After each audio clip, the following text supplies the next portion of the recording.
語聞き流し10分間、名作リスニング。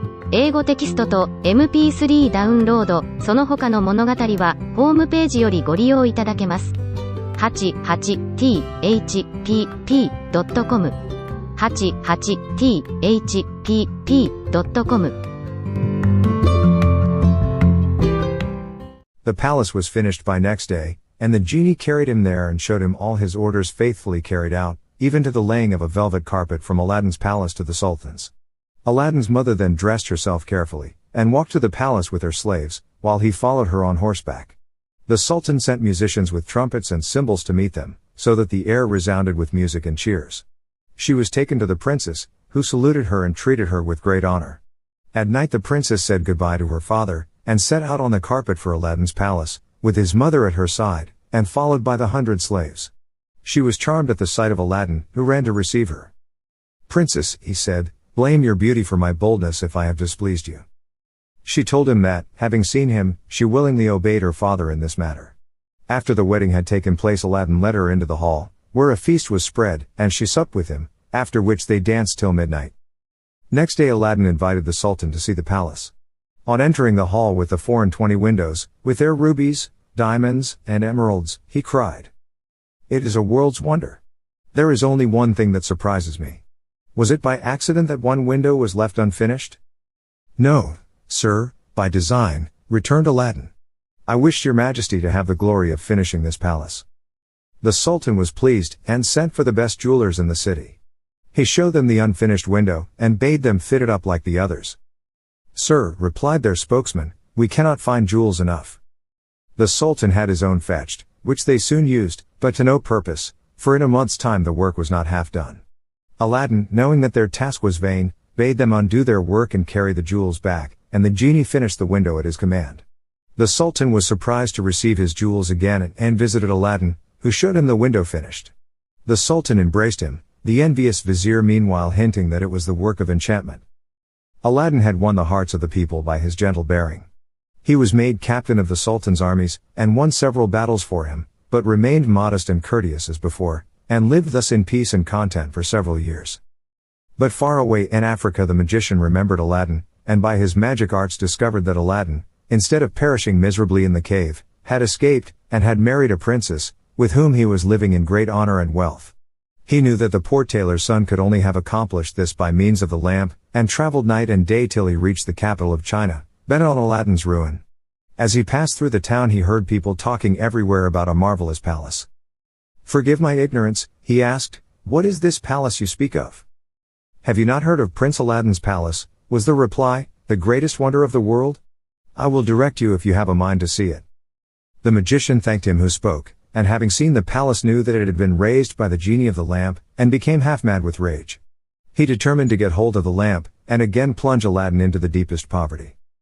Unluckily, Aladdin had gone a-hunting for 8 days, which gave the magician plenty of time. He bought a dozen copper lamps, put them into a basket, and went to the palace, crying, "New lamps for old," followed by a jeering crowd. The princess, sitting in the hall of 24 windows, sent a slave to find out what the noise was about, who came back laughing, so that the princess scolded her. "Madam," replied the slave, "who can help laughing to see an old fool offering to exchange fine new lamps for old ones?" Another slave, hearing this, said, "There is an old one on the cornice there which he can have." Now this was the magic lamp, which Aladdin had left there, as he could not take it out hunting with him. The princess, not knowing its value, laughingly bade the slave take it and make the exchange. She went and said to the magician, "Give me a new lamp for this." He snatched it and bade the slave take her choice, amid the jeers of the crowd. Little he cared, but left off crying his lamps, and went out of the city gates to a lonely place, where he remained till nightfall, when he pulled out the lamp and rubbed it. The genie appeared, and at the magician's command carried him, together with the palace and the princess in it, to a lonely place in Africa. Next morning the Sultan looked out of the window towards Aladdin's palace and rubbed his eyes, for it was gone. He sent for the vizier, and asked what had become of the palace. The vizier looked out too, and was lost in astonishment.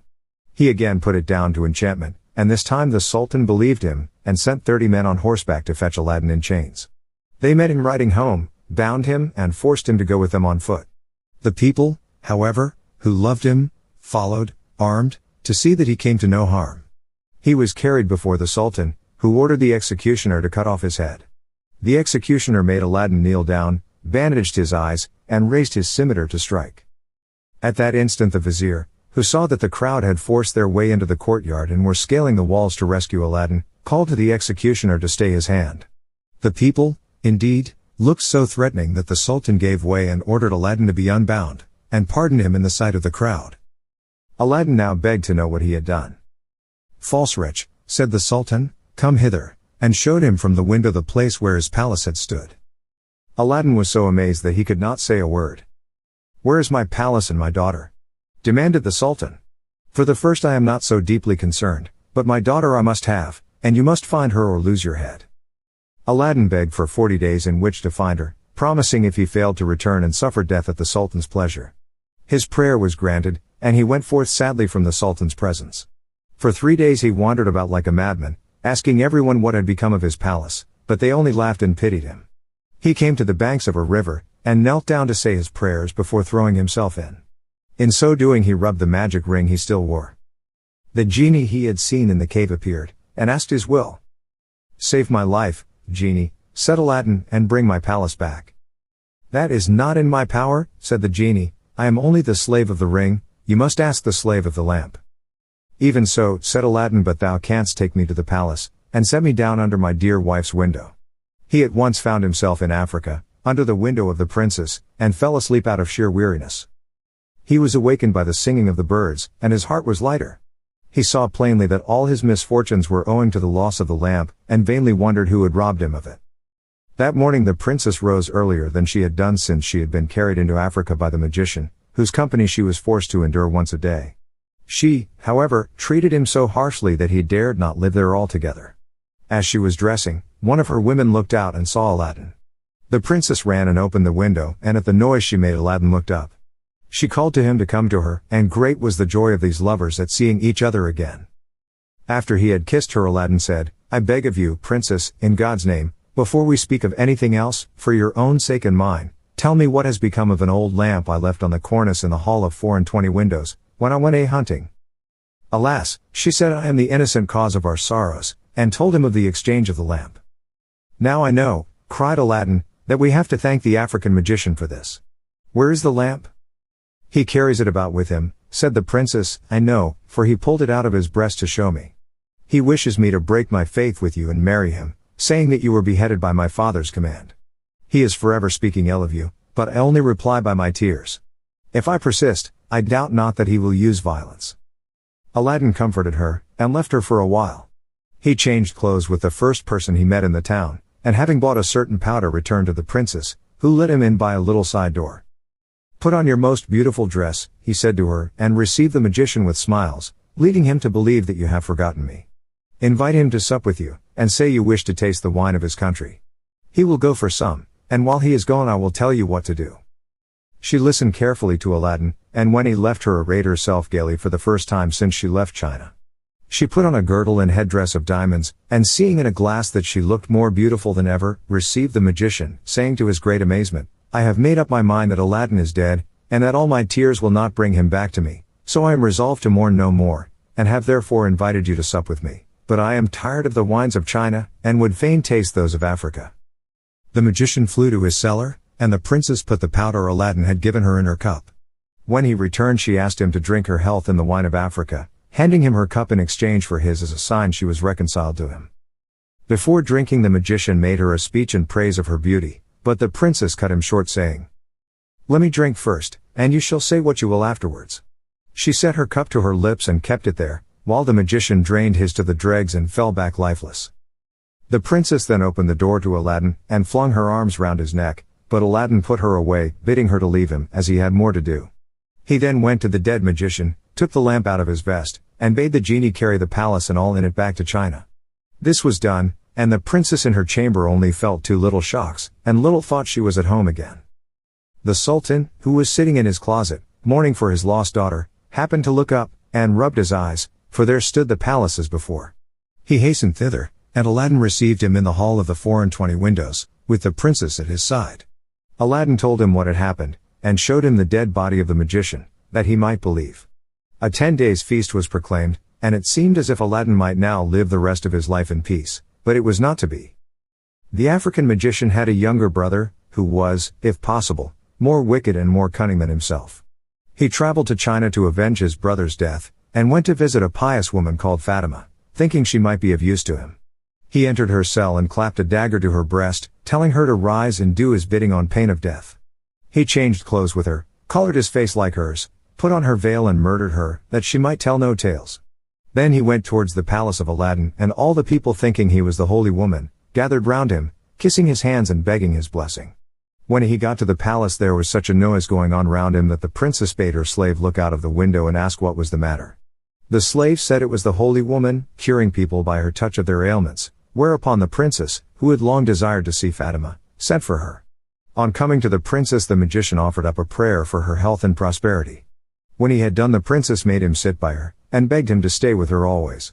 The false Fatima, who wished for nothing better, consented, but kept his veil down for fear of discovery. The princess showed him the hall, and asked him what he thought of it. "It is truly beautiful," said the false Fatima. "In my mind it wants but one thing." "And what is that?" said the princess.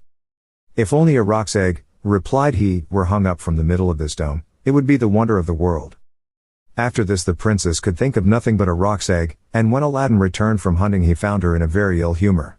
He begged to know what was amiss, and she told him that all her pleasure in the hall was spoilt for the want of a roc's egg hanging from the dome. "If that is all," replied Aladdin, "you shall soon be happy." He left her and rubbed the lamp, and when the genie appeared commanded him to bring a roc's egg. The genie gave such a loud and terrible shriek that the hall shook. "Wretch," he cried, "is it not enough that I have done everything for you, but you must command me to bring my master and hang him up in the midst of this dome?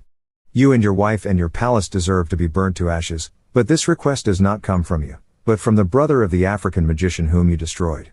He is now in your palace disguised as the holy woman whom he murdered. He it was who put that wish into your wife's head. Take care of yourself, for he means to kill you." So saying, the genie disappeared. Aladdin went back to the princess, saying his head ached, and requesting that the holy Fatima should be fetched to lay her hands on it. But when the magician came near, Aladdin, seizing his dagger, pierced him to the heart. "What have you done?" cried the princess. "You have killed the holy woman." "Not so," replied Aladdin, "but a wicked magician," and told her of how she had been deceived. After this Aladdin and his wife lived in peace. He succeeded the Sultan when he died, and reigned for many years, leaving behind him a long line of kings. 英語聞き流し10分間、名作リスニング。英語テキストと MP3 ダウンロード、その他の物語は、ホームページよりご利用いただけます。88thpp.com 88thpp.com